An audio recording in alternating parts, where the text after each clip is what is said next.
Hello everybody, my name is Bragster and welcome back to my journey into journalism where we are doing Unit 5. Now, little disclaimer, little bit of backstage news. I've recorded this after recording Unit 6 because I thought I already recorded this video and I hadn't.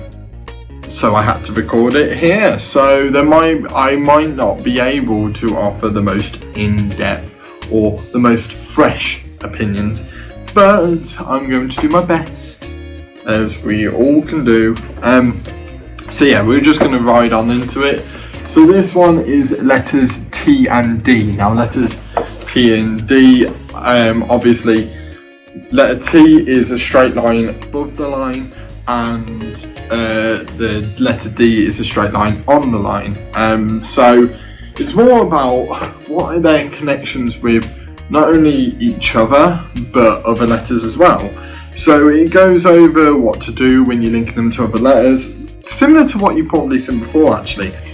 And then it starts to get interesting when it's T and D and D and T and T and T and D and D, is they overlap. They overlap each other in a certain way depending on the situation, and they all look a certain way, so you know which ones follow each other. They do not link like usual. So that was quite an interesting one. The overlapping you kind of get used to really. If you're overlapping a T on top of another letter, you go above. If you're overlapping a D, well technically you'll be underlapping because it will be going below. So that is the big difference. I think that is something that will take a while to get your head around. You have to see a few examples. Luckily, this book, these 2 pages where it explains it, there are multiple examples of each situation, and I recommend just writing them down just for reference, just for your own sanity, just writing those down. Sorry, the battery was going low. For your own sanity, writing those down, and then that'll prepare you for exercise 5.1, where you will be putting that into practice for the first time. Now these should be easier examples. Now, don't get me wrong, none of these exercises are easy. Not a single one is, and there's a good reason for that. They are trying to push you. So it's nice to see one that's a little bit easier. Don't get me wrong, it gets a lot harder later, but it's a little bit easier. Then it talks about what happens if you're linking them to an F, what happens when you're linking them to K.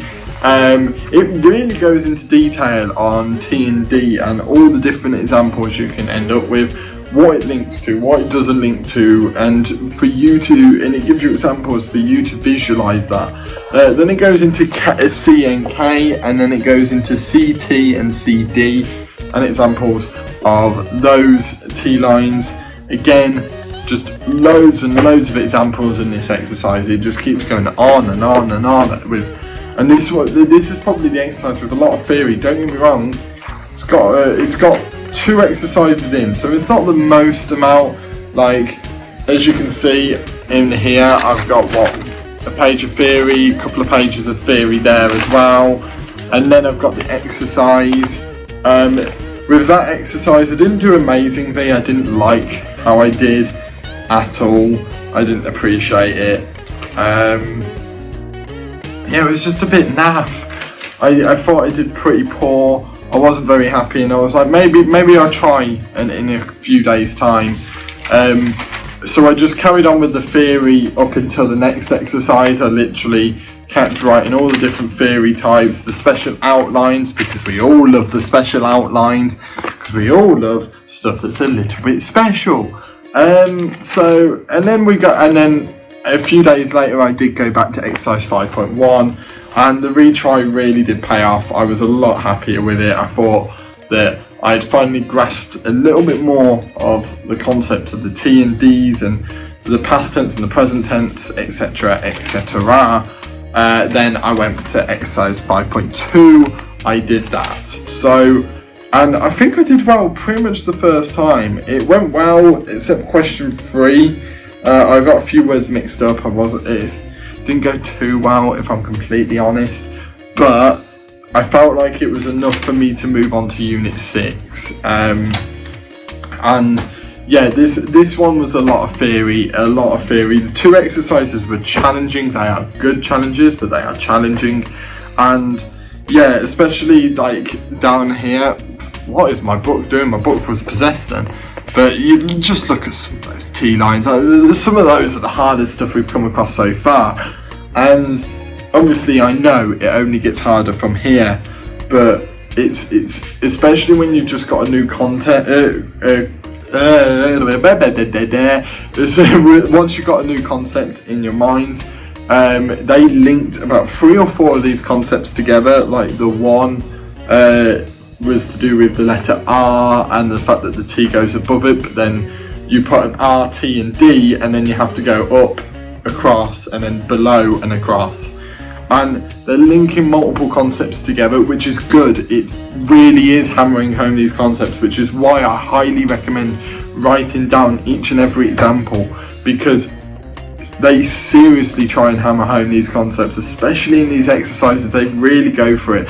So if you've already got the examples down, that'll make it a little bit easier for context, especially if you're just looking back almost for reference of, okay, what could this mean? What could this mean? Like, okay, is this T and D or is this D and D? Like, I'm not really sure. So you just go back, you look at the concepts, and then you go forwards, and it looks okay. But yeah, I really thought this exercise was challenging, but I really enjoyed it. Obviously I thought I'd already recorded this video, and I think that's because I just wanted to move on. This exercise I think was really challenging, but it was manageable, which then led me to go, oh, I want to do more, which is probably why I moved on and I didn't even think about doing another video.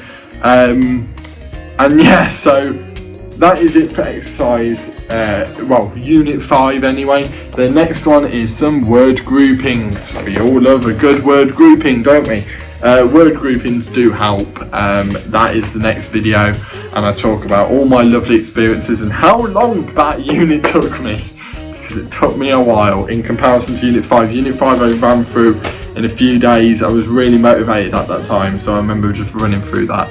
But yeah, thank you guys for watching as always. Thank you guys for joining me on this journey. I do absolutely love this series, and I'm so glad that you guys love it too, because to be honest, it's nice to be able to share my experiences, and hopefully there are people out there that just want to see someone else struggle. But T-line is difficult. It is always going to be difficult, and I think seeing another student go and just seeing their journey might be able to help with your own journey, and I hope it does. And for some people that just want to see my pain, well done. But yeah, hit that like button if you do like this video. It really does help my channel out. My channel is growing at a really nice rate at the moment, so I would like to keep that going, so please hit that like button because it does help me. Subscribe if you're new here, because there's going to be plenty more of this coming out over the top for a very long time. My journey into journalism is going to be going on for a while, and the fact that I've still got another 14 units of shorthand, you've got a lot more videos to come. So subscribe if you're new, and I shall see you guys in the next video. See ya.